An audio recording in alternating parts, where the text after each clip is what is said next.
Good morning, students. How are you? I think you are very fine at your place. Beta, I am teaching you the Central Islamic Land. Chapter चल रहा था 4. I have completed 3 topics of this chapter. ठीक है, 3 topics I have already completed of this chapter. बेटा बहुत ढंग से समझाया था. If you have any problem, direct call me. Okay. अब आगे चलते हैं. जैसे मैंने थर्ड खलीफा उथमन के बारे में अपनी बात चल रही थी. इन्होंने सेंट्रल एशिया तक अपना मोहम्मद साहब के डेथ के बाद में एक डिकेड में 10 ईयर्स के बाद में ही काफ़ी बड़ी एरिया पे उन्होंने कंट्रोल कर लिया था. The Arab Islamic state control the vast territory between. इन्होंने बहुत बड़ी टेरिटरी बना ली थी नाइल से लेकर ऑक्सिस जो रिवर्स हैं उनके बीच तक की. बेटा समझो, नाइल रिवर जो है आपकी कहाँ है, ये रही नाइल रिवर इस साइड में है बेटा, और आपकी ऑक्सिस जो रिवर है वो इस साइड में है. ध्यान देना, यहाँ आपको लिखा हुआ मिल जाएगा. सॉरी, ये भी नाइल रिवर मैंने कहा था ना इजिप्ट से होके गुजरती है. ये नाइल रिवर से लेकर ऑक्सिस रिवर तक का एरिया पर इसने कंट्रोल कर लिया था. तो कितनी वास्ट टेरिटरी के ऊपर इन्होंने कर लिया था. This land remain under Muslim rule to this date. और यह आज भी मुस्लिम रूल होता है इस लैंड पर. In all concrete provisions the Khalifa impose a new administrative structure. अब जो खलीफा जो थे इसने नया एडमिनिस्ट्रेटिव स्ट्रक्चर बना दिया, हेडेड बाय द गवर्नर, जो गवर्नर हेड करेगा, एंड द ट्राइबल चीफटेन, और हर ट्राइब का एक अधिकारी रहेगा. Central treasury obtain it revenue from taxes paid by the Muslim. हैं इनको जो टैक्सेस वगैरह मुस्लिम भी पे करते थे, एज वेल एज शेयर, और ब्यूटी में भी जो हिस्सा आता था वो भी यहाँ पर आता था. खलीफा जो सोल्जर्स थे के मोस्टली बेदुइन्स थे जो settle in a camp city at the edges of the desert. जो रेगिस्तान के पास वाले जो शहर थे उनके अंदर रहते थे. खलीफा जो था उथमन, उसने बहुत बड़े एरिया पे कंट्रोल कर लिया था. और इसको पैसा कैसे मिलता था, आ गया. अच्छा, सच ए खूफा एंड बसरा. यह जो इनके जो बेदुइन्स जो थे, सोल्जर जो थे, ये खूफा और बसरा जो सिटी थी यहाँ पर रहते थे. To remain within reach of their natural habitant, क्योंकि ये लोग अपने नेचुरल हैबिटेंट में ही रहना चाहते थे. एज वेल एज खलीफा command the ruling class and the soldier receive share of the booty and monthly payment. जो इन सोल्जर्स थे इनको सैलरी भी मिलती थी, और जो लूटपाट करते थे उसमें भी इनको हिस्सा मिलता था. नॉन मुस्लिम पॉपुलेशन जो थी retain their right to property and religious practice. इनको सभी को प्रॉपर्टी के राइट्स और रिलीजियस प्रैक्टिस करने के राइट्स मिले हुए थे, लेकिन इनको एक टैक्स देना पड़ता था जिसको जजिया या खराज बोलते थे. ठीक है. ज्यू एंड क्रिश्चियन जो थे इनको प्रोटेक्टेड माना जाता था कि हाँ भाई ये लोग जो है अपने रिलीजन्स को फॉलो वगैरह कर सकते हैं, और इनके पास में large measure of autonomy in the conduct of their communal affairs. इनको ज़्यादा अधिकार दिए गए थे. Political expansion and unification did not come easily to the Arab tribesman. Political expansion और यूनिफिकेशन मतलब कि कोई भी राजा जो है वो चाहेगा कि मेरे को पॉलिटिकल में अपना एरिया बढ़ाता रहूं और सभी ट्राइब्स को एक करके रहूं, जो कि सरल नहीं होता. With the territorial expansion, the unity of the Ummah became threatened by conflict over the distribution of the resource and office. जैसे जैसे टेरिटरीज का एरिया बढ़ता गया, उम्मा जो थी, उम्मा कौन थी, याद करो, उम्मा कौन थी, प्रोहिबिट मोहम्मद के जो फॉलोवर थे उनको उम्मा बोलते थे. उम्मा जो थी अब उनको डर लगने लग गया कॉन्फ्लिक्ट का कि भैया रिसोर्स और ऑफिस के ऊपर जो है उनका जो कब्जा जो था वो धीरे धीरे कम हो जाएगा. क्योंकि जो खलीफा थे, हमने आपको शुरू से बताया, खलीफा चाहते थे कि वो उम्मा पे कंट्रोल करना चाहते थे और रिसोर्सेज के ऊपर कंट्रोल करना चाहते थे. Ruling class of the early Islamic state comprise almost entirely of the Quraysh of Mecca. ठीक है. जो थर्ड खलीफा जो था उथमन ऑल्सो ए कुरैश. जो मोहम्मद साहब जो थे वो भी कुरैश थे, और जो खलीफा था वो भी कुरैश था. तो ये चाहते थे कि उम्मा को वो चाहते थे कि हमारी पावर वैसी बन जाए जैसे कि प्रोहिबिट मोहम्मद के टाइम में थी। ठीक है। Pack his administration with his own man to secure greater control. तो इस कुरैश ने, उठामन ने उस जो उसको कंट्रोल करती थी उस इंस्टीट्यूट में ज़्यादा से ज़्यादा अपने बंदे एस्टेब्लिश करने लग गया ताकि उसकी पावर बढ़ती रहे। This further intensified the Mecca character of the state and the conflict with the other tribesman, जिसकी वजह से कई बार इनको दूसरे के साथ में झगड़ा करना पड़ा। Opposition in Iraq and Egypt combined with opposition in Medina led to the assassination of Uthman। अब क्या हुआ, ये सिस्टम करना चाहता था, जिसकी वजह से क्या हो गया, कुछ जो पर्सन थे वो इस उठामन से नाराज हो गए। उठामन से नाराज हो गए तो उठामन की जो है हत्या कर दी गई, मर्डर कर दिया गया। और इसके बाद में जो अली जो था वो 4th खलीफा बन गया, क्योंकि सभी के सभी पावर को गेन करके दूसरे पे रूल करना चाहते थे। तो एक ना एक दिन उनकी पावर खत्म होगी, एक की पावर खत्म होगी तो दूसरे की पावर बढ़ेगी। तो ये सिस्टम चल रहा था। The rift among the Muslim deepen after Ali for 2 wars again. Rift among the Muslim deepen, अब क्या हुआ, मुस्लिम जो थे वो बट गए। क्यों बट गए? अली ने 2 wars करी, 2 लड़ाइयां लड़ी उसने। Who represented the Mecca aristocracy के खिलाफ में इसने लड़ाई लड़ी। अली सपोर्टर और enemy later come to form the 2 main sect, जिसकी वजह से अली के कुछ सपोर्टर थे और कुछ जो अगेंस्ट थे, जिसकी वजह से ये 2 पार्ट्स में बट गया। ठीक है, जिसको शिया और सुन्नी कहा जाने लगा। अब क्वेश्चन आ जाता है, आज भी मुस्लिम में शिया और सुन्नी में आपस में लड़ाइयां चलती रहती। अली ने अपने आप को एस्टेब्लिश कर लिया खूफा। अब खूफा क्या है? खूफा क्यूब लाइक स्ट्रक्चर था जहां पे सेरिन्स आइडल जो है सरीन में एस्टेब्लिश किए जाते थे, उसको खूफा बोलते थे। यानी कि अब ये हमेशा मंदिर के अंदर ही रहता था। And defeated an army led by the Muhammad वाई Aisha in the battle of camel. और उसने वहीं से ही बैठे बैठे ही जो मोहम्मद साहब की जो पत्नी थी वो, उसने कोई सेना बनाई होगी, उस सेना के साथ लड़ाई हुई।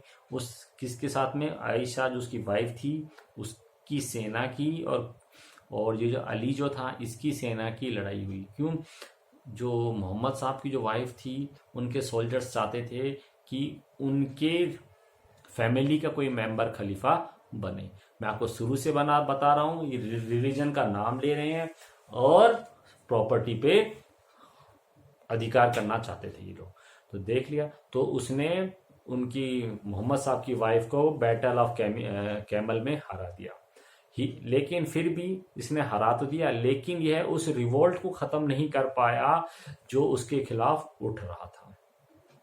और यह जो रिवोल्ट जो था ये मुआविया करके एक बंदा था, है किंग्समैन ऑफ उठामन का एक बंदा था ये, और गवर्नर ऑफ द सीरिया था ये उस रिवोल्ट को लीड कर रहा था।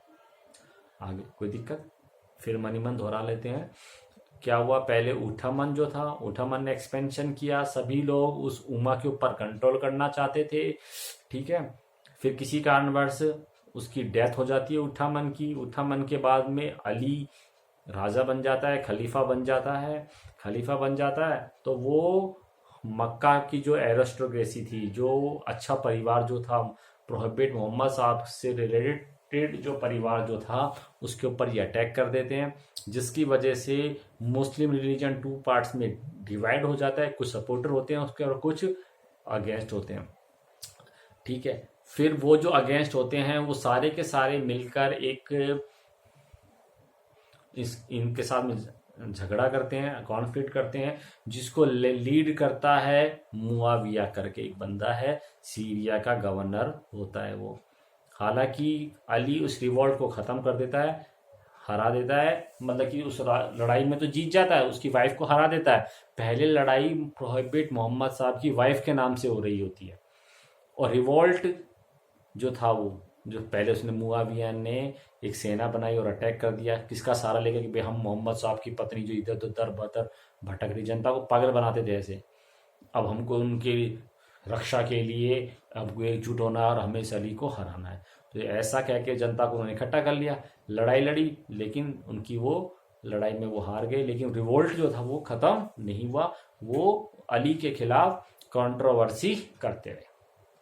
ठीक है, इतना सही है, ज़्यादा टिपिकल नहीं है जितना आप समझ रहे हैं। चलते हैं। अली ने जो सेकेंड बैटल जो थी सिफिन नाम की एक जगह थी नॉर्थन मेसोपोटामिया में, लड़ाई लड़ी, लेकिन वो लड़ाई में इसको समझौता करना पड़ा, जिसकी वजह से इसके जो फॉलोअर्स थे वो भी 2 पार्ट्स में डिवाइड हो गए। डिवाइड होते ही क्या हुआ, अब इसकी पावर खत्म हो गई। एक तो मुआवियन करके जो बंदा था वो इसके अगेंस्ट है, दूसरा इसके जो बंदे थे वो ही 2 पार्ट्स में डिवाइड हो गए। ठीक है, कुछ लोग उसके लॉयल बने रहे, कुछ लोग उसका कैंप छोड़कर चले गए। जो कैंप छोड़कर चले गए उनको खरजिस बोला गया। क्या बोला गया? खरजिस, अंडरलाइन कर लेना। फिर क्या हुआ, अली खलीफा की जो था, अली जो था खलीफा, इसकी भी मॉस्क जो थी कूफा, उसमें इसका मर्डर कर दिया जाता है। मर्डर कर दिया जाता है। मर्डर करने के बाद में क्या होता है, जो इससे लॉयल थे, अली के जो बंदे लॉयल थे, वो लोग इसके जो एक सन जो था हुसैन, उसको गद्दी पर बैठा देते हैं कि भैया अली नहीं है, खलीफा था, लेकिन कोई बात नहीं, अब आप गद्दी पर बैठ जाओ। ठीक है, Muawiya made himself the next caliph. लेकिन अब क्या हुआ, जैसे ही वो उसके फॉलोअर्स ने उनको गद्दी तो बैठा दिया, लेकिन वो पावर में नहीं रह पाया। तो मुआवियन जो बंदा था उसने आपको अब खलीफा बना दिया कि मैं खलीफा हूँ। ठीक है, 661 में वो बन गया। इसके बाद में क्या हुआ, फाउंडिंग द उमायद डायनेस्टी। उस मुआवियन ने उमायद डायनेस्टी को एस्टेब्लिश किया और 750 तक पावर में बना था। क्वेश्चन आ जाए खलीफा के बाद में कौन सी डायनेस्टी आई, तो उमायद डायनेस्टी आपको लिखना है। सिविल वॉर स्टार्ट हो गई। It appeared as it Arab domination would disintegration. अरब का जो डोमिनेशन था वो टूट गया, क्योंकि सिविल वॉर होता है तो एक्सपेंशन ना होके वो टुकड़ों टुकड़ों में जगह बढ़ जाती है। There were also signs that the tribal conqueror were adopting the sophisticated culture of their subject. कई बार क्या होते थे, कॉन्क्यूरर जो थे जिस एरिया में अटैक करते थे उसी एरिया के कल्चर को अडॉप्ट कर लेते थे। It was under the Umayyad prosperous clans of the Quraysh tribe. जो उमायद जो थे ये कुरैश ट्राइब से ही निकले थे। ठीक है, और इन्होंने फिर अपने धीरे धीरे पावर को एस्टेब्लिश किया। अब अपन पढ़ेंगे the Umayyad and the centralization of polity मतलब स्टेट। इन्होंने कैसे सारी पावर को इकट्ठा किया उमायद ने और पावर बढ़ाई। उमायद जो थे टेरिटरी डिस्ट्रॉय द खलीफा बेस्ड इन मदीना। ये जो उमायद नया डायनेस्टी बन गई तो उन्होंने जो खलीफा वाला जो सिस्टम था उसको इन्होंने ख़त्म कर दिया। ठीक है, एक नया सिस्टम लेकर आए। Umayyad implement series of political measures which consolidated their leadership within the Ummah. अब वो क्या पूरे सिस्टम को तो नहीं बदल पाया, लेकिन उसने उम्मा के अंदर कुछ चीज़ें बदल दी। जो फर्स्ट उमायद जो खलीफा था, क्या नाम था उसका, मुआविया था। वो अपनी कैपिटल को दमकस करके एक जगह थी वहां ले गया। And adopted the court ceremony and administrative institute of the Byzantine empire. और उसने पूरा अपना कोर्ट का तामझाम जो था बेंजेंटाइन जो एम्पायर जो था उसके अकॉर्डिंग अपना लिया। यानी कि जो खलीफा का जो सिस्टम था उस सिस्टम को उसने पूरा चेंज कर दिया। इसने एक हेरिडेटरी सक्सेशन किया, मतलब कि मेरे बाद मेरी जो संतान है वो बनेगी। और इसके लिए उसने सभी मुस्लिम्स को मना भी लिया कि भैया मेरे बाद में मेरी संतान ही बनेगी। इस तरीके का सिस्टम करने से जो उमायद जो थे वो 90 ईयर्स तक गद्दी पर बने रहे। और इसी सिस्टम को बाद में अब्बासिद्स करके बंदे आए, वो भी 2 सेंचुरी तक यानी कि 200 सालों तक गद्दी पर बने रहे। क्वेश्चन आ जाए किस टाइप का नया चेंजेस आया उमायद के टाइम पीरियड में, तो आपको ये लिखना है। Umayyad state imperial power no longer based directly on Islam. अब ये एम्पेरियल पावर हो गया और इसका कोई डायरेक्टली रिलेटेड नहीं था कोई ये इस्लाम से। ठीक है, on the loyalty of the Syria troop. और इसने अपनी पावर बढ़ाई सीरिया की ट्रॉप्स के सपोर्ट से। देयर वर क्रिश्चियन एडवाइज, फिर इसने अपने उसमें सिंहासन में या अपनी कोर्ट में क्रिश्चियन एडवाइजर रखे, इसके साथ साथ में ही जोरेस्ट्रियन रखे, स्क्रिप्स और ब्यूरोक्रेट्स, ताकि उनको इन लोगों पे ज़्यादा विश्वास था कि भाई ये लोग मेरी हेल्प करते रहेंगे। समवेयर इस्लाम कंटिन्यूड, और कई कई जगह जो इस्लाम था वो भी इसके रूल्स को कानूनी वैधता देता रहा कि हाँ भी जो ये कर रहा है वो सही कर रहा है।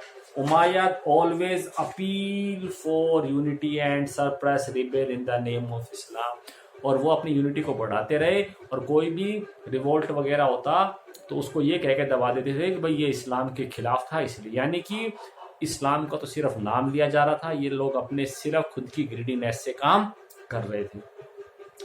दे also retain their Arab social identity, उन्होंने अरब की सोशल आइडेंटिटी को अपना के रखा, लेकिन कई सारी चीजें उन्होंने चेंज कर दी। आगे चलते हैं। डूरिंग द रेन ऑफ अदब अल मलिक, ये दूसरा बंदा आ गया, 685 से लेकर 705 तक ये बना रहा। And his successor both the Arab and Islamic identity were strongly emphasis, उन्होंने अपने आइडेंटिटी में अरब सिस्टम को रखा, यानी अपने अरब कल्चर को इन्होंने नहीं छोड़ा। अच्छा, अदब अल मलिक जो थे उन्होंने अरेबिक को अपनी लैंग्वेज माना, लैंग्वेज ऑफ एडमिनिस्ट्रेटिव, कोई भी काम करना है इसी लैंग्वेज में करेंगे। और इस्लामिक कॉइनेज, सिक्के चलाए। क्वेश्चन आ सकता है कि इसने क्या नए चेंजेस किए, तो इसने एक तो अपने इस्लामिक कल्चर को बना के रखा और सिक्कों नए सिक्के चलवाए।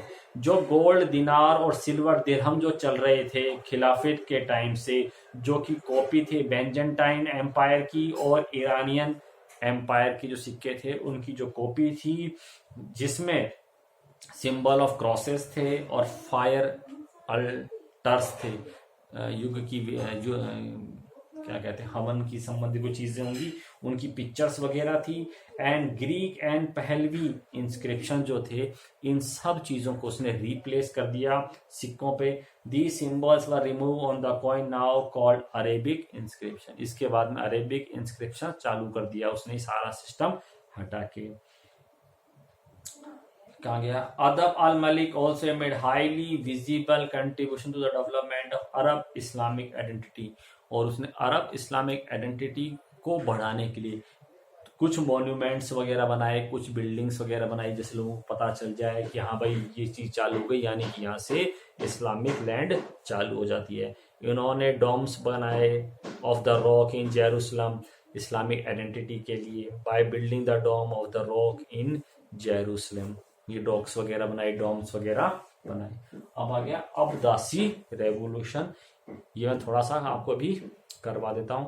अब क्या हुआ, जो सेंट्रलाइज पॉलिसी जो थी उमायद ने बना रखी थी, सबको इस्लाम के नाम पर दबा के रखना, इस नीति को अपनाने से उमायद को बहुत बड़ी भुगतान करना पड़ा।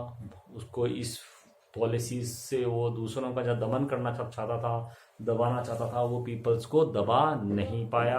अब क्या हो गया, ए वेल और उनके अगेंस्ट एक वेल ऑर्गेनाइज मूवमेंट एस्टेब्लिश हुआ, जिसको कहा गया दावा।